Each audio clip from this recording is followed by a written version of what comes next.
Dalam nama Bapa dan Putra dan Roh Kudus. Amin. Allah Bapa di surga, kami mengucap syukur dan terima kasih.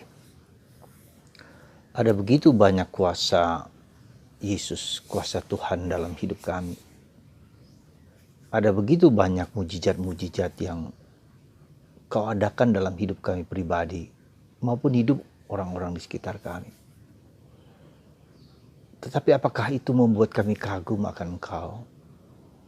Sehingga kami terus mencari Engkau yang sejati dalam hidup kami.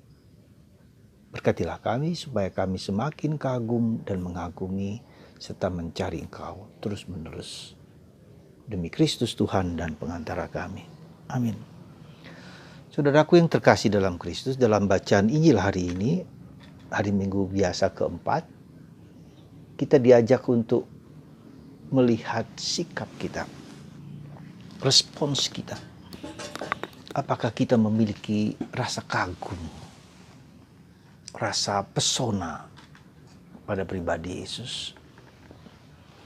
Apakah kita memiliki suatu kerinduan untuk mengalami keagungan dan kemuliaan Tuhan? Hari ini Yesus membuat mujizat di sinagoga di Bait Allah. Ketika ada seorang yang kerasukan iblis, dan Yesus mengatakan dengan sangat-sangat simple, dalam tanda petik tidak hura-hura, tapi pergilah, diam kau. Dia berkuasa atas kuasa-kuasa manapun di dunia ini.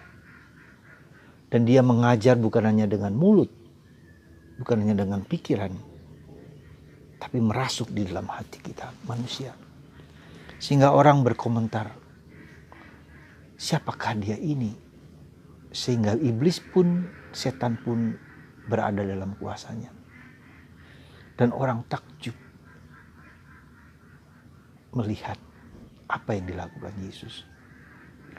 Saudaraku yang terkasih dalam Kristus, rasa kagum, rasa takjub, rasa terpesona adalah awal dari iman. Meskipun belum tentu, tetapi ada rasa kagum, ada rasa ingin mengetahui lebih dalam keterpesonaan itu. Meskipun itu membuka suatu keinginan lebih lanjut untuk memahami lebih dalam. Beberapa hari ini saya terkagum-kagum dengan orang Israel dan orang Cina yang menjadikan padang gurun menjadi kebun tomat, kebun cabai, kebun jenis yang bisa ditanam di sana. Luar biasa, ya. Dan ada seorang Jepang yang menginisiasi tanah-tanah gundul, tanah-tanah padang gurun menjadi hutan kembali, penghutanan kembali. Itu luar biasa sekali. Kagum saya. Tapi itu baru sebatas kagum. Baru sebatas kagum, belum tertarik, menarik, tapi belum membuat saya tergerak untuk memahami lebih dalam. Nah, yang dilakukan Yesus ini jauh lebih dalam daripada itu. Tetapi itu harus merupakan awal dari sikap kita terhadapnya. Kagumkah kita? Seperti reaksi orang-orang Yahudi terhadap kata-kata dan perbuatan Yesus. Mungkin pertanyaan itu dulu bagi kita. Ya. Apakah hanya sebatas kagum? Tentu saja tidak. Tetapi itu merupakan awal dari suatu dorongan untuk mengetahui lebih dalam, untuk masuk lebih dalam, untuk mencintai lebih dalam, untuk bersatu lebih dalam. Saudaraku yang terkasih dalam Kristus, apa yang dilakukan Yesus dengan kata-kata, dengan perbuatan, dengan sikap, dengan tindakan yang luar biasa itu menyentuh di tataran kita yang mana? Di tataran kita dalam pengertian, secara intelektual, Atau di tataran perasaan, atau di tataran lebih dalam, di hati. Dan lebih dalam lagi, di iman. Ya.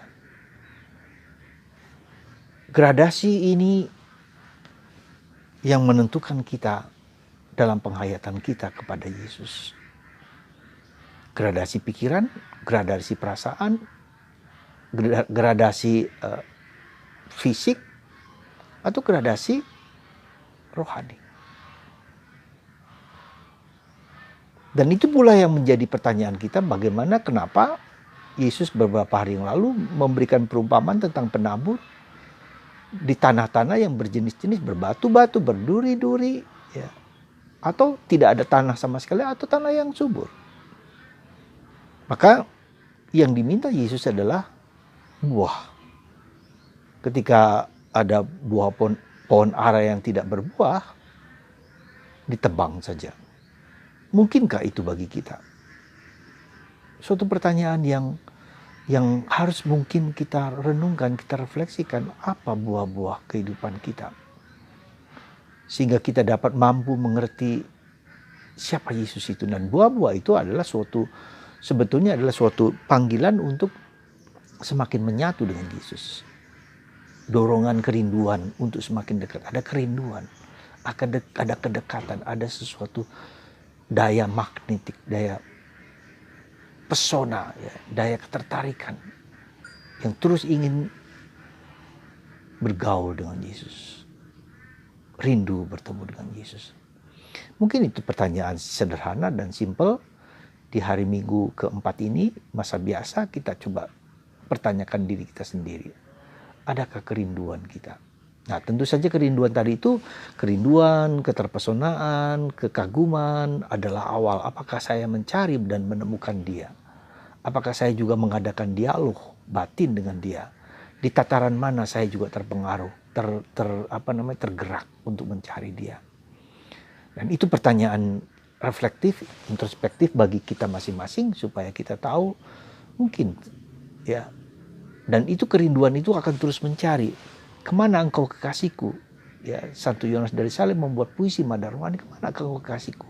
Ku cari engkau, kutanyakan pada alam, kutanyakan pada bunga-bunga, tak ada ku cari. Jadi pencarian kerinduan itu menjadi sesuatu benih awal untuk mencari terus-menerus kemana dia. Dan itu tidak akan pernah selesai. Ya. Tetapi itu merupakan minyak untuk membakar kita, untuk semakin mencari Dia. Sekali lagi para saudara, semoga kekaguman itu mungkin kita adakah dalam diri kita. Dan apakah ada dorongan untuk terus mencari Dia. Semoga Anda dan saya dan kita semua tergerak untuk mengenal Yesus, dan bukan hanya mengenal dalam secara intelektual, secara emosional, tapi lebih daripada itu, bersatu dengan Dia. Merasakan kehadiran dan kuat kuasanya di dalam kehidupan sehari-hari.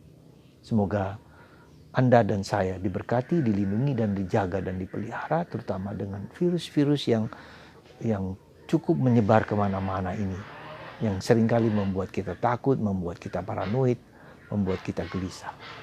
Semoga Tuhan memberkati kita semua. Amin. Allah Bapa di surga, berkatilah kami ya Bapa di hari Minggu ini. Semoga kami merasakan kuasa-Mu, kasih-Mu yang melimpah dalam kehidupan kami sehari-hari.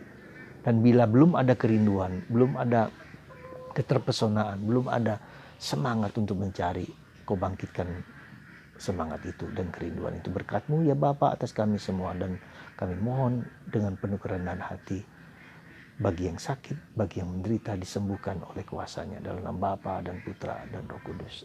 Amin.